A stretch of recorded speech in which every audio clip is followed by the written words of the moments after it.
Hey everybody, it's Safi and Marco Dish Out on Movies, the only movie review show on YouTube to review movies in terms of food. It's just Marco here once again, and I mean, it's funny because I have a schedule. It is a fully done calendar on the wall, and I strictly adhere to the calendar and do whatever I want in between, but today, they did not release the new release movie on YouTube, so I was not able to review it, and I was thinking, well, what should I review? And I waited the entire day, too. I waited all the way until like 5 o'clock in the evening, and at that point, I just had to think about, okay, what do I review? And I have been watching The Biggest Loser Season 2, and so I was like, oh, okay, I just gotta binge watch the next couple of episodes and then hurry it up and review that, because other than that there's not really much I could review. I had one idea where maybe I could have reviewed In Cold Blood, the Truman Capote movie, because I was forced to read that book in school, and I just thought that would be kind of fun to watch and review, since that was a 1960s movie and everything. But I thought, not really in the mood for that, especially because I know the story and everything. I'm not really in the mood for that type of thing. And then I thought, maybe I'll review The Female Hustler too. It is Black History Month. But then I was like, no, not in the mood for that. And so I was really struggling to think, what should I do? And The Biggest Loser really fucks me over too, because the whole series used to be available on Amazon Prime Video. Well, for some reason now, only a couple of seasons are available, and you have to buy all the episodes. I own like one or two of the seasons, so at least I own one of those, because I used to watch the show on Amazon, and I remembered that like you could watch the whole thing, and on YouTube there's this guy, and thankfully he or she has put up like the whole series for free. But some of the episodes are missing, and so episode 7 of season 2, half of the episode is missing. And also the finale is missing. So both of those things are missing, and it's just really shitty. It's like, I wanted, and it was sad too, because I wanted to finish the season and, give a nice review, but I didn't even realize that the finale was missing until I got to the end of the second to last episode. I was like, oh shit. Really? Really? So I am going to review season 2 anyways, because I do know how it ends up. It's sad that because The Biggest Loser, is it NBC? It's sad that like NBC doesn't have their shit together. And so I have to review an unfinished show. Never had to do that before. This is a first time in the channel's history. But it's probably a good thing, because I literally didn't have anything else to review. I guess I could have just done a video where I talk shit about people. I mean, and it was too late, too, to do like any rankings or any like, F, Marry, Kill videos, because I could have done something like that, but it was just too late, and I was like, oh, I'm going to have to finish this season. And in general, before I get into all the notes that I wrote, all the specific little criticisms and things that I wanted to talk about, I thought that the season had a very rocky start. It was very kind of just all over the place, because they made it men versus women, which I thought was dumb. And then there were just all these like really unlikable players. The women's team started off okay, but then they had this really ugly falling out where they got divided in half, and it just I did not like it. But then it turned itself around in the second half of the season when like all the unlikable players got sent home, like all these certain women on the women's team and all these certain men, they all got sent home. And so that kind of, it really improved the season. And in the second half, I thought that it was really good, and I really liked, actually some of the players, they really grew on me. I didn't like them as much as at first, and then throughout the latter half of the season, I really, really ended up liking them. And they made it seem like it would be really unfair with the men versus women, which it was kind of unfair to me at first. But then they said, well, no, it's going to be the percentage of weight loss instead of the numbers. So I thought that was like fine, but still I did not like how it was men versus women. One of the characters on the show is this guy named Dr. Jeff. And I thought it was questionable how he was a doctor and how he doesn't know, like, how unhealthy the practices on the show are. Working out 10 hours a day, every day, like, stuff like that. Like, is that, like, how is it that a doctor is on this show knowing, like, how bad that is for you? Like, I guess he just really wanted to lose weight badly.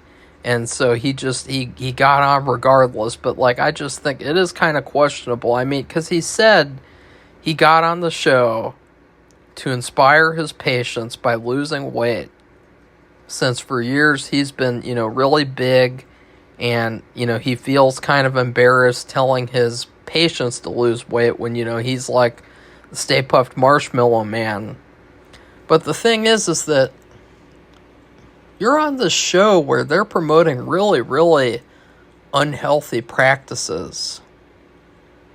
And so, like, some of, like, it's a little bit like it negates all the good that he's done in inspiring people by being on this really, really unhealthy show. But I will say that I really did like him. He was one of my favorite contestants. It's just that, I think about that as well. He's a doctor. And the fact that there's actual doctors who were working with this show, too, is just really, really hilarious. Another thing that was really irritating this season was all the product placement. It's not the fact that product placement is a bad thing. It's not the fact that there should never be any product placement anywhere. That's not what I'm saying. What I'm saying is that, like, when the product placement is so forced and it's so, like, out of place and just weak and just bluntly just right there, it's like, that's product placement. There were so many times this season where it was like that. One of the times was, well, actually every episode, they had this whole Diet Right, 0 sugar, 0 calorie soda promotional thing, like every single episode this season. And I thought, like, I'm sure that the soda is fine to some people, but, like, this is stupid. Like, the way that you're so overly promoting, like, they had these huge signs. They were saying, like, you want to win the Diet Right challenge? And it's like, this is not the place for that type of thing. This is stupid. Another thing that I didn't like was, later on in the season, Bob takes all the contestants that are left, or I guess all the contestants that he's training, into the kitchen, and he whips out this box, and it's almost like it's an advertisement. He whips out this box of, like, Quaker Oats weight control cereal, and he shows them making it. He's like, when I go for breakfast, I want to eat something fast. I want to have something quickly. And it's just so queer, like, why are you... This is not an advertisement. This is a show. The advertisements are in the advertisements. The show is in the show. So I really fucking despise that booby. I mean, I used to really like Bob. But now that I've started rewatching the show, I really much prefer Jillian. For multiple reasons. Which is really surprising, because I used to really hate Jillian. Kind of. Like, I don't know why. It's just, maybe it's because I didn't realize that she wasn't really, like she is on the show in real life, because I do actually follow her on social media, and she's so much different in real life, like, at least from what it seems, and she's so much better, and it's like she's turned herself, she's turned all the volume knobs up, she's turned, like, into this extreme version of herself. And then Bob, I don't know about Bob. I don't know. What about Bob? I don't know. So another issue that I had was the editing this season I thought was very deceitful. There were so many moments where the editors, and somebody said in the comments that the editors are the storytellers. And I really, I can see their point there, because it's like, in the first episode, there's this one guy, and he goes home. And it's literally because he skips one workout that they thought he wasn't good enough to still be there. He was this guy named, I can't remember even. Ruben? Yeah, Ruben. He skipped one workout, and it's so hilarious, because Matt, the winner of the season, he was criticizing Ruben for skipping that workout, and Matt did so much worse throughout the season. He snuck food at a restaurant, tried to get away with it. He was binge eating in the middle of the night, gained all this weight back, and 1 week he didn't lose any weight. 1 week he got immunity, so he gained 12 pounds back. And he did all this stuff like that. He skipped workouts. He would walk out of workouts. Like this one in the third to last episode, I believe, he just walked out of the workout. And it's like, excuse me. Like, after all that criticism of Ruben and saying that he's not a team player. And it's like, well, I know at the point with where he walked out of the workout, there weren't any teams anymore. But at that time, like, he did a lot of stuff that, he was criticizing Ruben for just skipping one workout. And, apparently you are allowed to skip workouts. I guess because it's a competition and, the trainers, they can't force you to work out. But that was something where I was like, I was really confused in the first episode. Why is Ruben going home? Like, we barely even heard Ruben talk. Like, he was like a footnote. He was like just this random guy. And he was almost like the guy from the first season who was like really, really skinny. And he was like a plant. And this guy was like similar, because he just kind of looked like he didn't belong. And immediately he gets sent home. And apparently the guy, Ruben, I think that he commented on the first episode, and he complained about how the editors made him look. And so, it really seems like some of the show is very deceitful, and that it's not honest, and that it's hard to tell what is real and what isn't, or what is the actual picture here.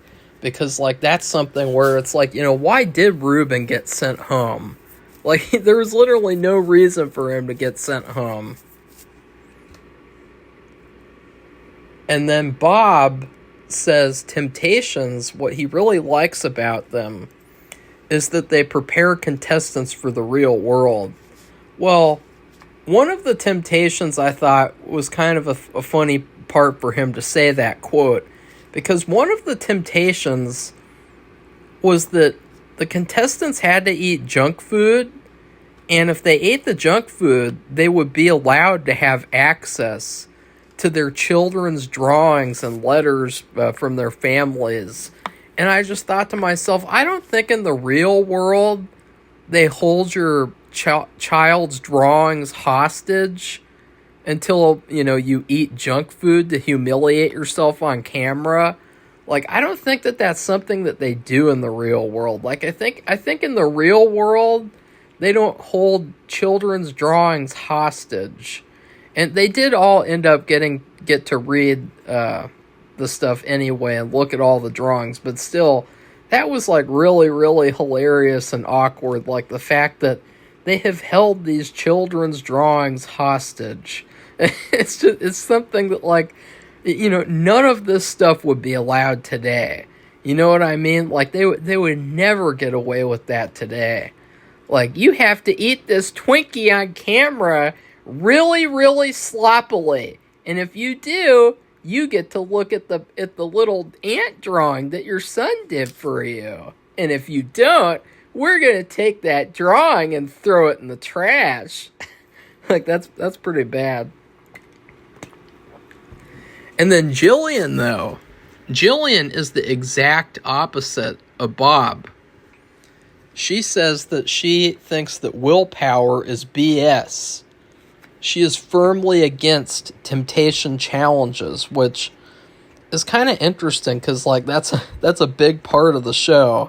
Like, they have all this junk food sitting around all the time to tempt these people into cheating and into falling back into their old habits. It's basically like having an alcoholic be in a house with, like, alcohol everywhere that you can see. It's like, it's hardly fair. And so there was this part where Matt, he ordered a dessert at the Cheesecake Factory secretly, and he was taking bites of it and covering it up so Jillian couldn't see it, and she caught him, and she poured salt all over the dessert and then got it taken away by the waiter. And I thought, I kind of agree with Jillian a little bit. I just think that it's unrealistic to say, like, oh, you can always, like, shield yourself from these situations where there's temptation. Like, just for instance, you're at a holiday party. Well, you're not going to miss the holiday party because you know that they're going to have s'mores and Twinkies and doo-doos and dadas and ding-dongs and ho-hos. No, you're going to show up at the Christmas party, and that's a temptation.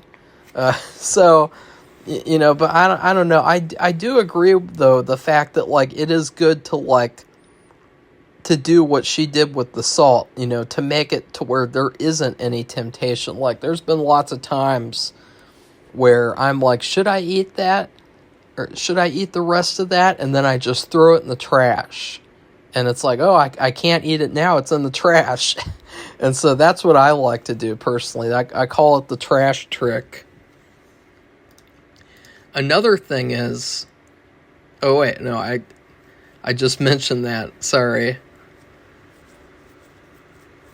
And then, so they had this challenge. I thought this was one of the funnier moments of the season. Susie, she was on the women's team. She kind of looked like a grandmother almost the whole season because she had these little glasses. They're like really old-fashioned, like grandmother type of glasses. And she actually she has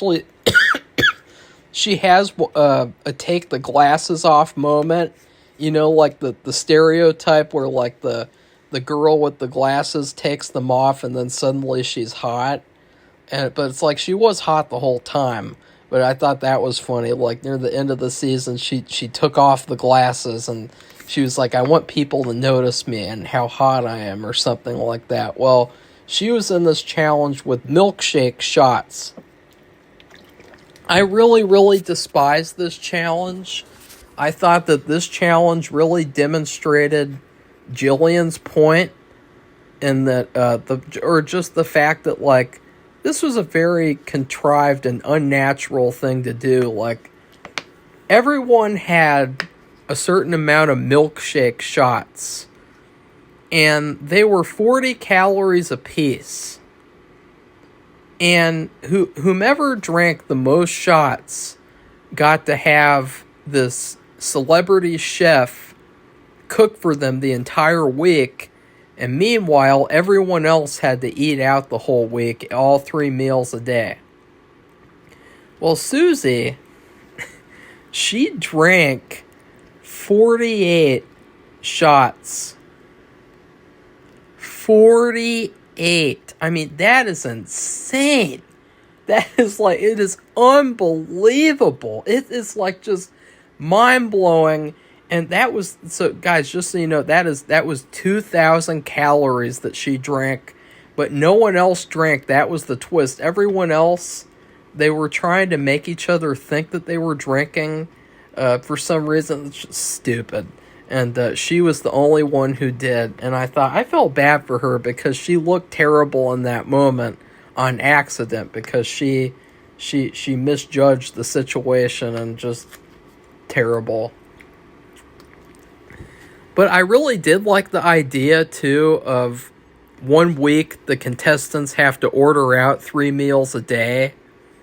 Because I thought that is actually a good thing because you are doing some good training for real life scenarios. So I thought that was interesting. I did like, too, the fact that this season they have a little bit more details about the dieting and such. Although for some of it seems like the contestants are kind of like able to do whatever they want to do. Because at one point later on in the season, Matt, he gets the immunity, and he said that he was purposefully raising his calories. And I thought, what the fuck is up with that? Like, that's an idiotic thing to do. And so, like, I had no idea what he was doing there or why he was doing that and why he was allowed to do that. But I guess you're allowed to do that. I don't know. And then in episode 3, I thought that this was kind of funny in like a weird way. But they were doing a challenge on a train. And I really liked that challenge. I thought that was fun. But I thought since it's season 2, you gotta have 2 people get sent away in an ambulance. You know, like how in season 1 you had that one girl, she had a panic attack and then she blamed that guy for it. And then she got taken away in an ambulance. Well, it's like, oh, it's season 2. So we had to have 2 people get sent away in an ambulance. And then also, they have an episode where they go to Vegas so that they can basically give this casino all this promotion. And I thought it's just crazy that on a show about promoting healthiness and getting rid of people's eating addictions, what do? They encourage these contestants to go on a gambling spree. So, like, they're gambling and living it up in this casino, and I thought, was this really the smart thing to do? It's just like how they make them work out for so long and lose so much weight. It's like they're replacing the eating addiction with, like, exercise addiction, and then in this episode, gambling addiction. And then they had this challenge at the casino where everyone got to pick like these cards and then they got to turn them over and possibly win a lot of money. And it was really funny because I think it was rigged so that the casino could look good. You know, like how you see those advertisements in the apps where they show like, oh, you can win money by playing bingo. You can win money by shooting a ball at these other balls. And how it's kind of like a scam. Well, they did the same kind of thing in this episode where literally no one lost money. In fact, every single person doubled their money, essentially.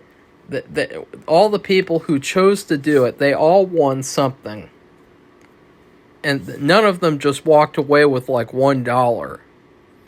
I thought it was clearly rigged. And then the twist was they can't work with their trainers for the next week. And I felt like, that was actually like a really good deal. I would have done that. They at this point they had already had their trainers for a couple of weeks, so they know how to work out. And 1 week isn't going to hurt them. And then Jillian said, if they wanted money, then they should go back home and go to work. And I thought, that's kind of true, but at the same time, this is a competition. Like, everyone is there so that they can win money at the end by losing the most amount of weight. So, I don't think that Jillian realizes that as well. And also the fact that all the contestants on this show, they all got paid to be on the show. Something. That's another thing. I never even knew that as a kid. I thought that they were all there for free. But this turned out to be a big mistake, this challenge for the women, because 3 of the women wanted to do the challenge. And then the other 3 women, they completely, firmly believed that nobody should have done the challenge. So that whole challenge fractured the team, split them in half. It was really, really nasty. It was like high school Mean Girls all over again. It was pretty gross to watch, how these girls were acting to the ones who did the challenge. Like, fuck you. Like, you're, like, who fucking cares? Just, it's stupid. And the men's team, they stayed united, and they said, if you want to do the challenge, fine. It's your choice. You're an adult, and we're going to train and help you out anyways. And so the men, they actually helped the women who gave into the temptation. And I thought, that was a really, really good thing for them to do. And also, I do like the trainers being involved with the challenges. So that was something that never happened in season 1. You never had the trainers at the challenges. I think that is really cool as well. I think that I would probably perform better if I had a trainer at the challenge. And then what do you know? Not training with Bob didn't make a difference at all. They all still did great. In fact, the girls who trained with Bob did worse than the girls who trained by themselves. So the girls' team lost. It didn't make a difference with the guys either, unsurprisingly. And then I will say, too, that the host got better this season. The first season I wasn't really much of a fan of her. But I thought that she did a much better job this season. And by the way, at this point, the main troublemaker, Ryan... I will go ahead and talk about my least favorite contestants. Ryan and Mark. So Ryan, she was a troublemaker, and she was very much like a mean girl. And she was spreading gossip and telling one of the girls that, your trainer, the trainer said that he was glad that he didn't have to have you in the gym. And Bob actually had to confront her and tell her, no, I never said that at all. What are you talking about? So she was the main instigator in this mean girl situation, and it was really nice to see her get sent home. She was so unlikable. I mean, she was really thick. She was she was probably the thickest contestant there, for sure, in a great way. And so that part was kind of sad to see her get home. But she was also the biggest biatch on the ranch. My other least favorite contestant was Mark. And Mark is a cop, and he really acts like one too. He is so stereotypical. It's not even funny. He is the perfect example of why people get stomach aches when they get pulled over by a police person. Because of people like him. He's very, very sexist, at least the way that the editors portray him, they edit it, or at least it looks like that, to where like he is so mean to the women, and he is so like warm and cuddly to the men. Like when he got sent home, he gave a hug, I think, just to the men, just to two guys, and then he left. He didn't even like say goodbye to any of the women or anything. And in particular, he was being really, really nasty to several of the women competitors and making them feel uncomfortable. And he was telling one of them that like he doesn't want to see her or speak to her. And, he knows that they have to be in the same house, but he doesn't want to be anywhere near her, and he wants her to stay away. And it's like, God, he's such a shitty person.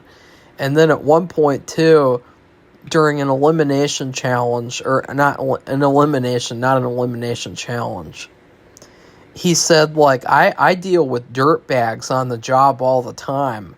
And, I don't need to deal with dirtbags here. And so he basically called the entire women's team dirtbags. And I just thought, like, wow, this guy really would not fare well today. Like, people would skewer this character if this show came out today. Rightfully so. And it was sad because at first I kind of thought he was cool. And I kind of thought that he was one of the better competitors, but then, he just got worse and worse and worse and worse. And, he did have a little bit of redemption near the end, but, I still just, ugh. I really felt bad for the girls, too, because they said that they were really uncomfortable in the house with him there. And I was like, yeah, I would be pretty uncomfortable with a cop in the house as well. Be very uncomfortable. So let's see, what should I talk about next?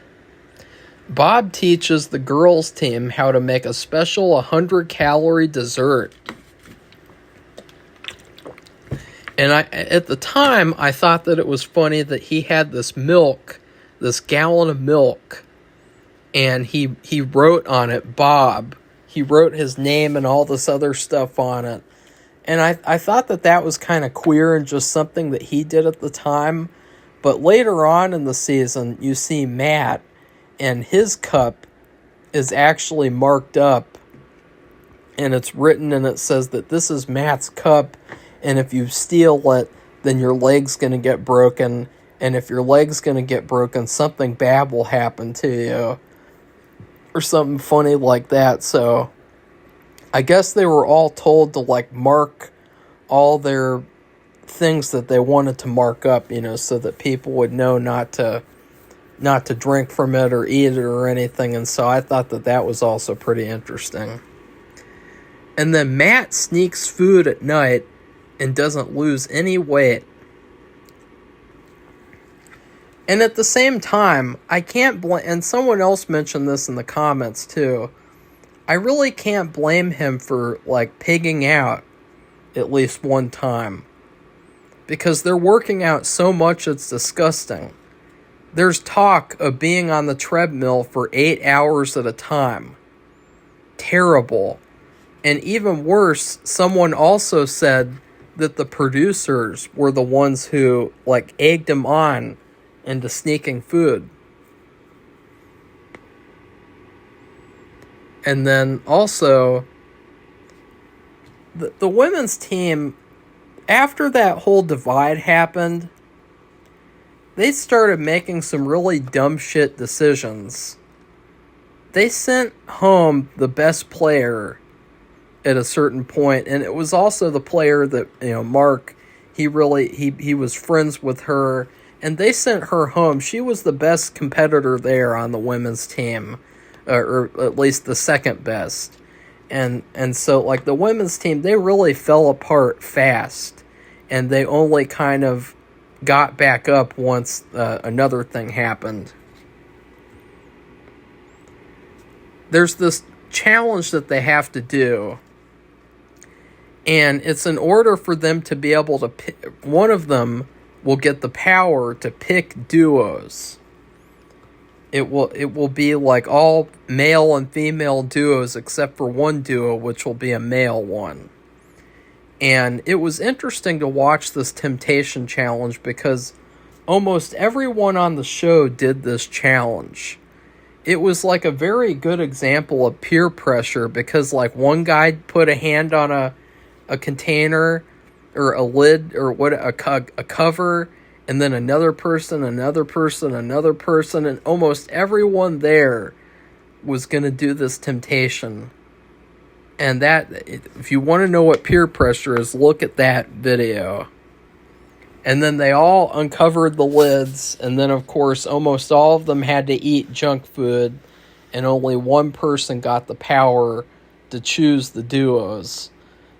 And then Dr. Jeff, something that I laughed out loud. This was probably the funniest moment of the whole season because I just thought, I don't know what he was thinking with what he said there to his wife. He promised his wife that he would never participate in a Temptations challenge. And I thought, like, that is the most idiotic thing I've ever heard. He really shot himself in the foot there. Like, he promised her he would not. I mean, any challenge, like, any Temptations challenge, like, I could picture, like, saying, like, okay, I will try not to. I will only participate when it seems like it is necessary to stay in the game. But no, he told his wife straight up, I will not do any Temptations challenge, and you have my word. And like she gets to watch, and so she'll know if he actually does one or not. It's like, it's just terrible. Like, he really shot himself in the foot. And then 7 episodes into this 12-episode season, they mix the genders. So that is like half the season where they are mixed up and they are not like men versus women anymore. So it really was pointless for them to do the men versus women thing. And this just demonstrates that. And then as soon as the men and women start working together, their problems start disappearing. And it's really kind of interesting because people that you didn't think would work together well, they work together really, really well. Like Matt and this girl named Shannon, you know, Pete did a really, really good job at picking out these teams. And, you know, I would say that overall episode 7 was the best episode of the season. It was essentially like a highlight episode for Pete, the contestant, you know, the way that he won that challenge, and then he picked the teams, and then everyone did really, really well. They were very, very happy with the teams that they got picked, and I was like, wow, they should really elect Pete as president of the United States, because like he did such an amazing job. Like, all these people hated each other. Like, he put Mark with the woman who hated him the most and the one that he hated the most. You know, like and somehow they worked out. Like, it's just unbelievable. Like, he really did a good job, but he also kind of orchestrated his own downfall, unfortunately, because on a team with himself and Dr. Jeff, you know that Dr. Jeff was going to end up staying there because, you know, they like him that much. And I don't know. It was a very emotional elimination, too. It was like a legitimate emotional episode. And so that was also kind of interesting. I didn't expect that. You know, I was getting emotional at the end of that, in the elimination, like just a little bit, not too much. But then, guess what they do, guys? They get rid of the duos after 2 episodes. That's lame. And then let's see what else. Matt got immunity. And then he gained 12 pounds back. This is also worse than anything Maurice did in season 1. If you guys remember Maurice, how sometimes he would cheat or he would eat and snack, and sometimes he gained a little bit of weight. Like Matt gaining back 12 pounds, that's worse than anything Maurice ever did. And then they have to do this challenge where they have to hang onto these poles and not fall into the water. And I thought that it was interesting because, of course, the final 2 contestants who remained the longest on the poles were both women. And the host, she said something that I thought was kind of funny to listen to. She said, "You ladies have been on the poles for 1 hour. Keep it going." Like, it just sounded really funny. "You ladies have been on the pole for 1 hour. Keep it up." And then I can't stand the crying. Like, that is one of the things that I've always hated. There's 3 things that I hate about The Biggest Loser, besides how unhealthy it is. One of the things I hate is the crying. These contestants and just like,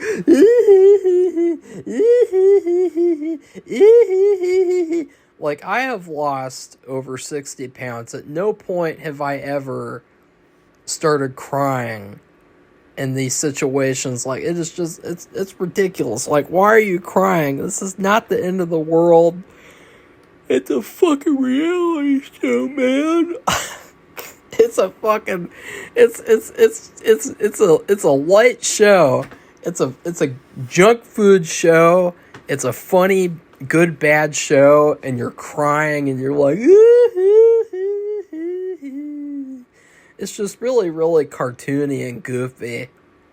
Another thing that I hate is that when they do the weigh-ins, they really drag them out. Like, really, really drag them out. And I heard from a former contestant, they did a Reddit Ask Me Anything, and they said that apparently the weigh-ins would last like 5 hours, and I was like, ugh, gross, ugh, that sounds terrible. How is that possible? 5 fucking hours to weigh people on a fucking scale. I mean, that just shows, like, the people who made this show, they were fucking crazy. They were crazy and insane. Another thing that I hated, well, actually, that I hate for every season, are the finales and the parts where they get makeovers and the parts where they get to go home. Like, any of those parts, because it's just like, it's too much like a reality show at that point, and not as much of like a competition. And especially the finales, they are like my least favorite episodes of the season, because they're basically stretching the weigh-in out throughout the whole episode. I was glad that I didn't have to watch the finale too, I guess, because I really don't like the finales of this show. Another thing that happened, which made me think like I need to share this story. So you guys remember how I told you that this show made me want to go to the gym so that I could throw up? Well, it also made me do something else.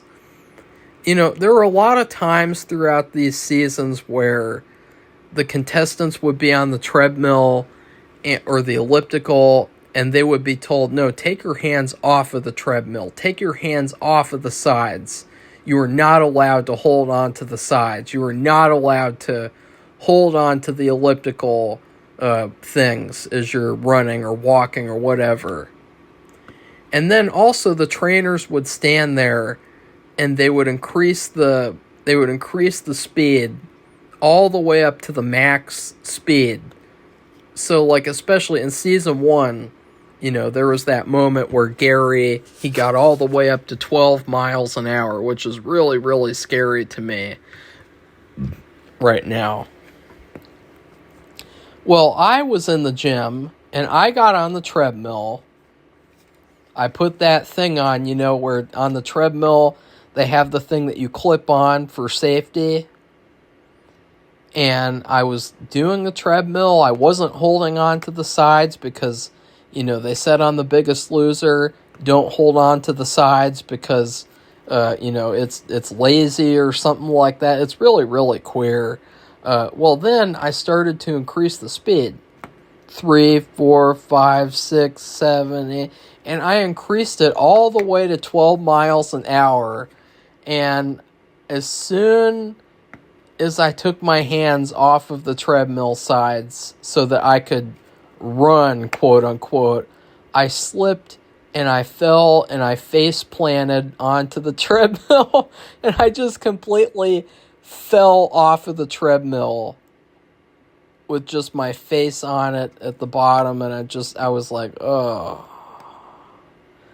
So that was like a really, I guess, like another wake-up call of like, The Biggest Loser really doesn't promote like the healthiest of things, because I was seeing that on the show and I was thinking, okay, that's what I need to do. I need to raise the speed all the way to the maximum speed, and I need to not hold on to the sides, because if you hold on to the sides of the treadmill, then you're a lazy loser, apparently. Because that's how they act if, the contestants are holding on.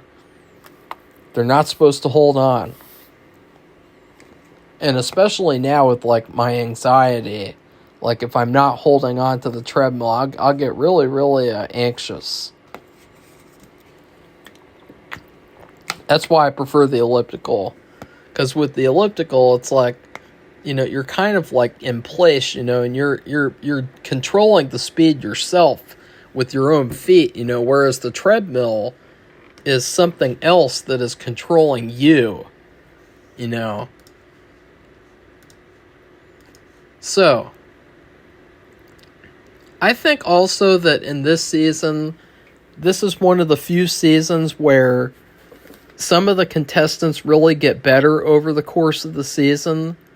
And so Andrea, Seth, and then Susie, these contestants, I was not really much of a fan of them, especially because Andrea and Susie, they were some of the ones who were judging those other girls for doing that challenge and winning money. But over the course of the season, I really ended up liking them a lot. I really liked all the final people. Like, in the top 5 people, after after Mark got sent home, all those people I really, really liked. There's another moment, and this is my second to last note, thank God. So there's this really funny moment where Bob says that he is not worried at all about Andrea if she gets sent home. And then Andrea reveals that she ate 9 or so, or she ate a lot of mini brownies in the night. So she got up, and because she found out that she was up for elimination, she pigged out on these mini brownies. And then he was like, oh, just when I said I wasn't worried about you, it's like, oh, I guess I should be worried. It is really late, too. It's like, it's 10 o'clock now. Jeez. And then also, the last note that I have, funnily enough, I can't stand these surprise visits at home, where the competitors are surprising their families, because it's fake. You see that in the house, there's a cameraman in there. He's got a giant TV camera. The family members are rigged up with microphones.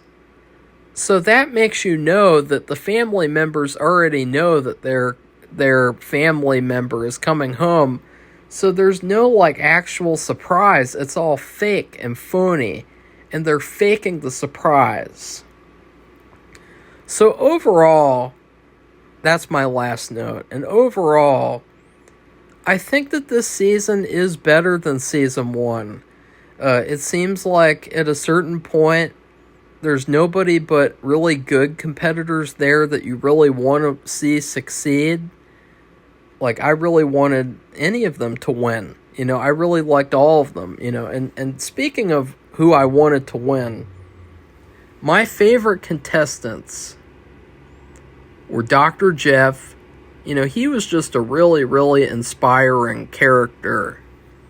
He was a really, really, fantastic, role model. The fact that he's this doctor and he was overweight and he thought, I'm going to go on the show and I'm going to show all my patients that I can lose weight. He was really, really cool. I really liked him a lot. And then also Pete. I really felt like Pete was the star of the season, because he was really the most decent guy there, I guess. The fact that he managed to take all these people and make them all happy in their duos, it shows that they should have been duos the whole season. Because they worked really well when they were in duos. And in fact, later on in the seasons, they will have seasons where it is duos, a duo season where it's all about brothers and sisters or couples or something like that, and so I really felt like they should have done that the whole season. And so those are my favorite contestants, Dr. Jeff and Pete. I also liked Matt sometimes, but then other times I really didn't like him at all. And I felt like he was a little obnoxious with all the crying and some of the excuse making and the times where he would just completely do terrible things gaining 12 pounds back and then just shrugging it off. And meanwhile, in the first episode, he was accusing that Ruben guy of sabotaging their team because he skipped one workout. It's just straight up ridiculous. So overall, I enjoyed the season quite a bit. It is definitely better than season 1. I do still think that Gary is a better competitor, though. I mean, I do kind of like Gary a little bit more than all these people, but all these other people I do think are in close second, And then my food review for this season, it was really, really tough, because this season, at least it had a lot of good common sense points. I didn't mention it, but there was this one part where the men's team got to go to an amusement park with Jillian, their trainer, and there was one point where she buys a cinnamon roll, and then she lets every competitor have a little piece of the cinnamon roll, and they all basically shared it together, and I thought, that's a really nice thing to do. Even though that's a junk food and it's a bad food, I just felt like that was a really cool thing and a really, a realistic thing there of, something that you could do in real life. And she was saying, get a bunch of friends together and split it, and it's that's a really good idea. And there were several, moments like that throughout the season that I felt there are some gems here. There are some good, little nuggets of helpful information in between the stuff. There's this one part that I didn't talk about yet that was really frustrating, where I can't remember who it was, but one of them, she or he had an ankle problem, an ankle injury, and Bob was telling her to run or jog, and she was like, no, I can't. I'm injured right now. Why are you not listening to me when I'm saying that I'm not able to do that? And it was just he was completely I don't know, it's really weird. It's almost he's into the show so much that he doesn't really care. I don't know though. It was very strange, the way that he was just no, you jog on up here. Hurry up, get over here. And this woman, her ankle's in severe pain or whatever, and she did something to it, and it's that was terrible. But this show is still a junk food show. And for that reason, I'm going to give this show a plate of homemade chocolate chip cookies and milk. Because although homemade chocolate chip cookies are healthier, I guess, than maybe some other things like fried chicken or ice cream, maybe. I don't know. Like, just because it's homemade doesn't mean it's still not junk food, quote unquote. Like, I mean, that still is junk food. If you eat like a plate of cookies, you know, it's good junk food, and it's homemade too, so that makes it taste a lot better too. I mean, I would never eat a chocolate chip cookie unless it was homemade. Especially because, the only way I would eat like chocolate chip cookies from somewhere else is if I was forced to, like if it was from Subway, or I would just eat the dough. Because I just like the dough. I like the chocolate chip cookie dough from Pillsbury. There was this one time where I bought like an entire like thing of dough, and for like an entire week I would just go there in the afternoon into the kitchen, and I would get it out, and I would just eat cookie dough while watching Malcolm in the Middle episodes on Netflix. So that was something I did a lot in the afternoons. Like, I would go and get cookie dough and just eat that entire thing. Just not even, like, care about how much it was. Like, I would just, like... Because, like, cookie dough is, like, the greatest. And that's what I would rate this season in terms of food. And I'm going to be watching season 3, because there will definitely be another day in the near future, where I'll be like, oh, what do I review? And then I'll be like, oh yeah, I can just review The Biggest Loser and shit out one of those reviews. So please like this video and comment and tell me what you thought of season 2. And then I would also say that I did not like Suzanne. She was another one of the contestants that I was not really a fan of. And then also, please... I know that was kind of random, but I just had to mention it. And then also, please subscribe to our channel if you'd like to see more honest videos like this. Goodbye, everybody. See you soon.